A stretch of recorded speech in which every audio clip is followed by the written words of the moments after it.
Hey guys, today we're back with another versus review, and today on the channel we'll be doing the versus review between the 45 ACP and 10mm, or better off to say, does the 10mm cartridge make the 1911 relevant again? Stay tuned for this one.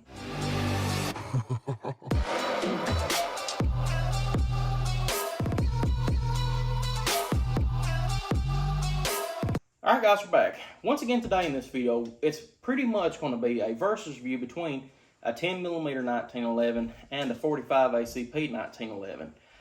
What we're going to be discussing in this video is, does the 10mm cartridge make the 1911 relevant again?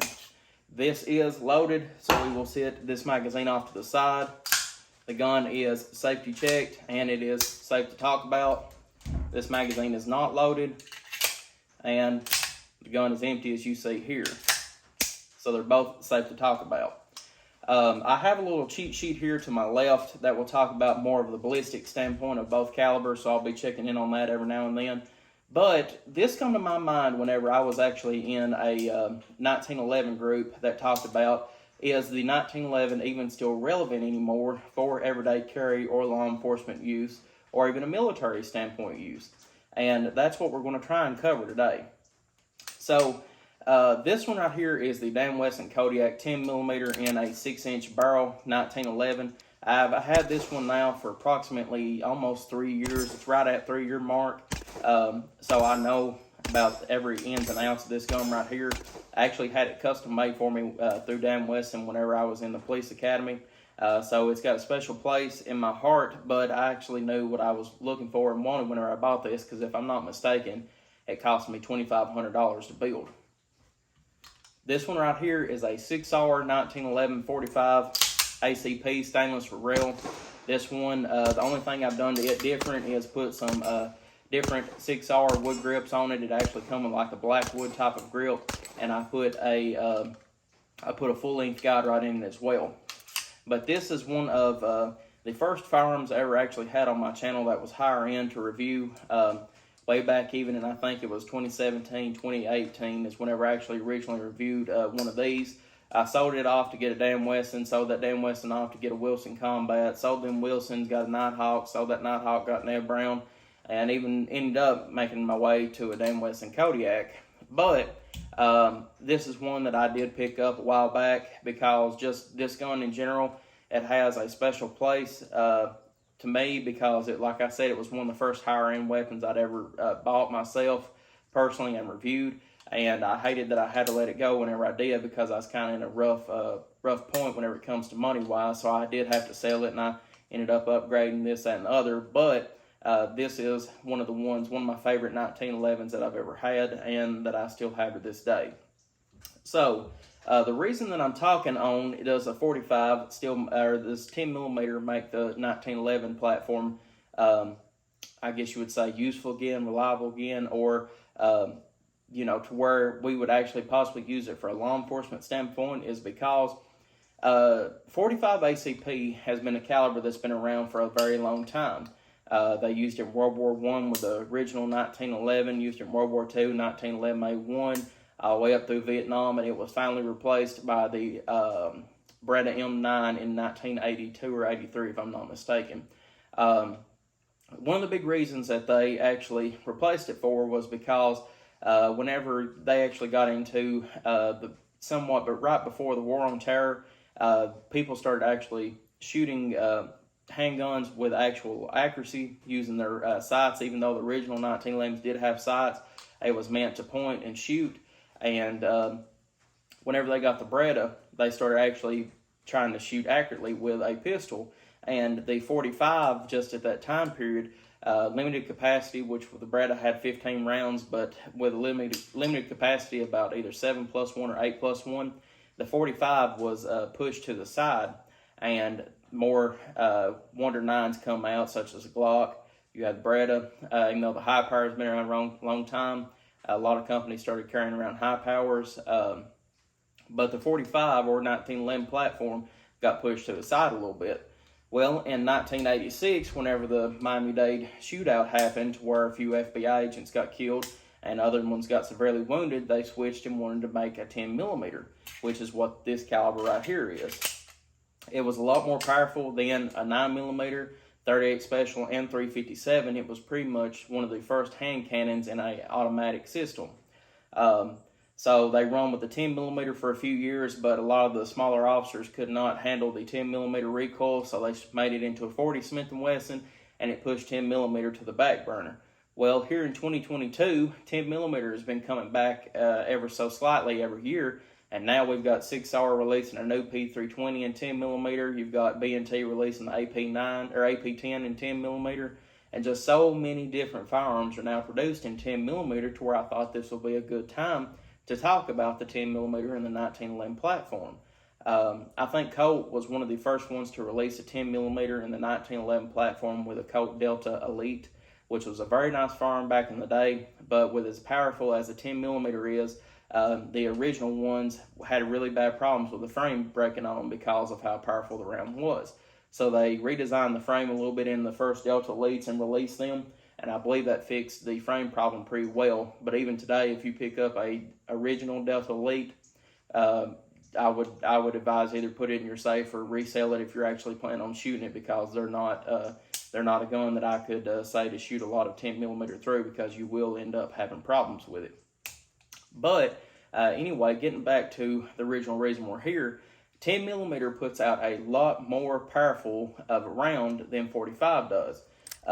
Some of the most powerful 10mm that I looked up just while I was researching for this video was Buffalo Bore Tac XP, which you're looking at 774 foot-pound of energy, which is knocking on 41 Magnum's door. And there was even a company that I'd never even heard of that produced a round for the 10mm that put out 1,015 foot-pound of energy. And it was called RBCD ammo, which was a 77 grain bullet traveling at approximately 2,420 foot per second, which is freaking booking.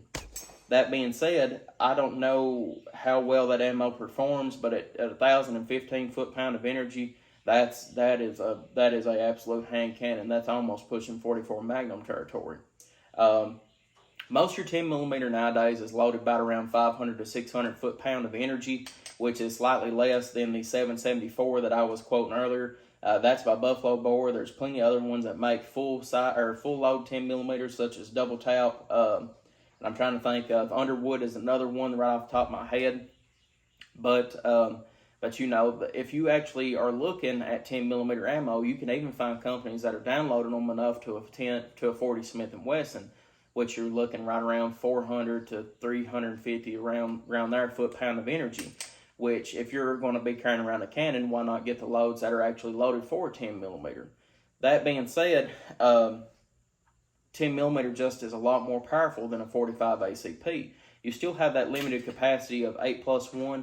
Some standard capacity round or magazines can even get it to a 9+1, but most of them that you find is still an 8+1. 45 ACP, you're still looking at limited capacity as well. 8+1 to sometimes 7+1 in the original Colt mags. With 45, you're looking at some of the hottest ones I could find with 616 foot-pound of energy, so approximately 150 foot-pound of energy less than some of the most powerful 10mm. But a big difference here is that most normal 45 ACP plinking ammo and everything else is right at 350 to 450 foot-pound of energy. So approximately 150 to 200 foot-pound of energy less than normally loaded 10mm. So as you can see, there is a decent amount of difference whenever it comes to power behind both of these weapons just by a small caliber change. Something here as well that we haven't talked about yet is that both the 45 and the 10mm have very similar recoil tendencies. Sometimes with this 6-inch, I actually feel like it has less recoil than most 5-inch 45 ACPs. But most of the time, they're right on the money with each other whenever it comes to muzzle rise and how quick you can get back for that second shot and everything else. I have not had a 6-inch 45 ACP, if I'm not mistaken. I've only had this 6-inch 1911, but I've even had, like that damn Wesson Valor I had a few years ago. It was a 5-inch 10mm, and even the recoil tendencies on that was very close to this. So The original reasoning behind the 45 ACP was that in a time of war, you cannot use a actual hollow point. So in reference with 45 ACP, where it's a full metal jacket, it's a round ball.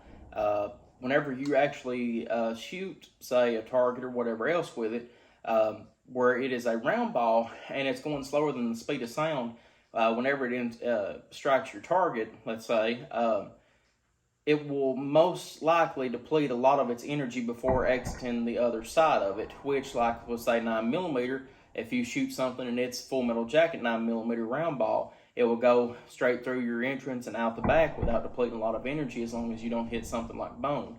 That being said, that was a big thing about 45 ACP whenever it first come out, is that it had quote-unquote knockdown power, because it would deplete a lot of its energy into whatever you shot.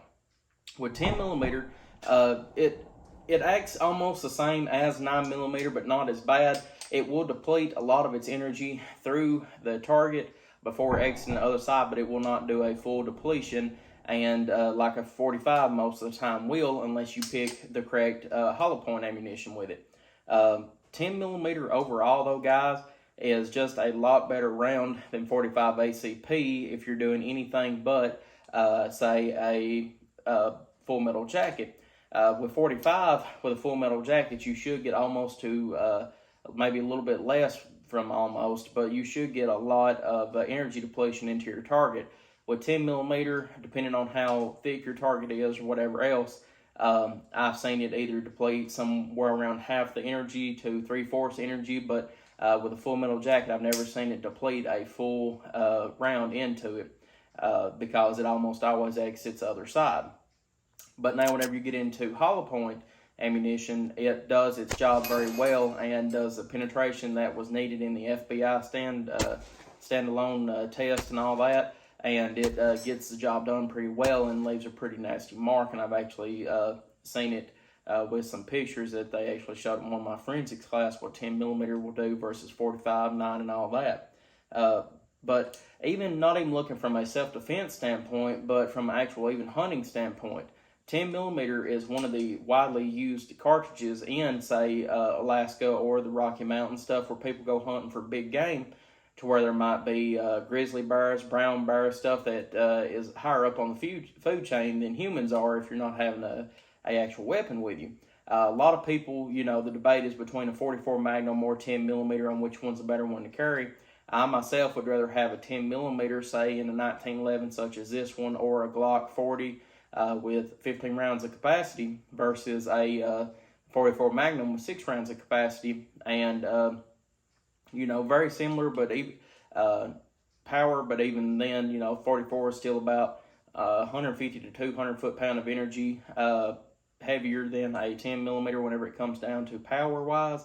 But even then, I would rather still have a 10mm for actual second round and everything else whenever it comes to something charging at you, such as a brown bear, grizzly, or black bear, something around them lines. But getting back to more of the self-defense standpoint behind it, if you're running the correct ammunition, 10mm is one of, if not the best, self-defense handguns to have whenever you're looking at these small, limited capacity magazines. I know right now law enforcement's all switching to the 9mm, and I'm 100% behind that, because if somebody's shooting at you, you need to put more rounds down range than just a single round. Yes, that single round might be something that will incapacitate the target, but relatively speaking, handguns are not the best in the world for a one-round incapacitation shot. That's why I'm 100% behind the 9mm for law enforcement rather than 40 caliber or 45 or 10mm.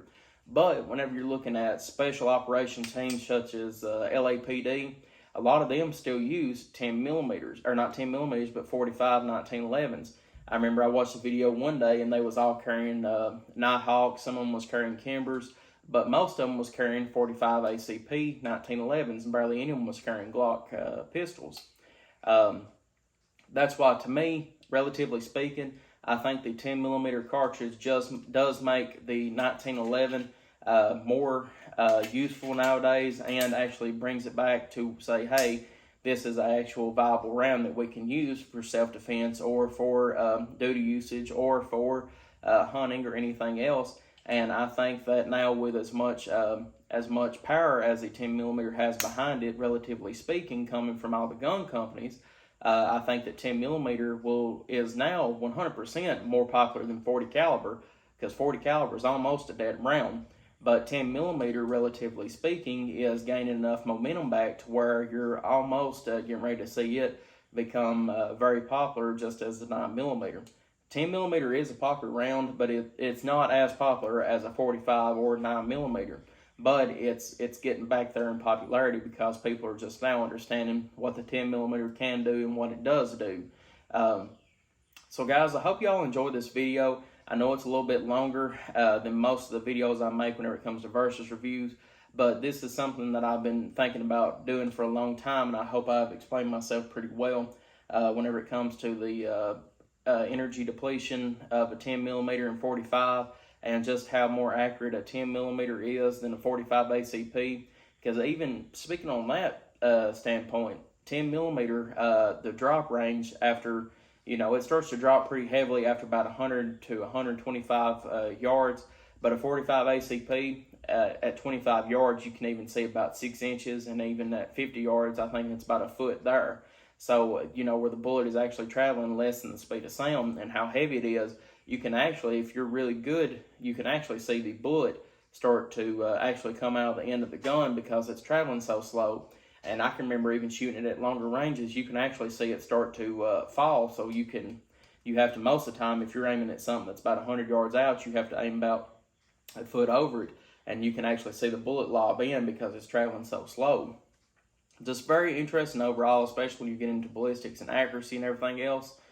But 10 millimeter to me makes the 1911 platform relevant again. Let me know what y'all think about this in the comment section below, and I'll get back to you as soon as possible. This is up for debate. I know some people think that 45 is God's caliber, and I love it. Don't get me wrong, I absolutely love 45. But to me, I've got a little bit more love towards the 10 millimeter than the 45, especially now that I know a lot more about ballistics and everything else. But guys, once again, thank y'all for viewing. Let me know in the comment section below what your thoughts are on this subject, and I'll get back to you as soon as possible. But thank y'all again, and I'll see y'all in the next video.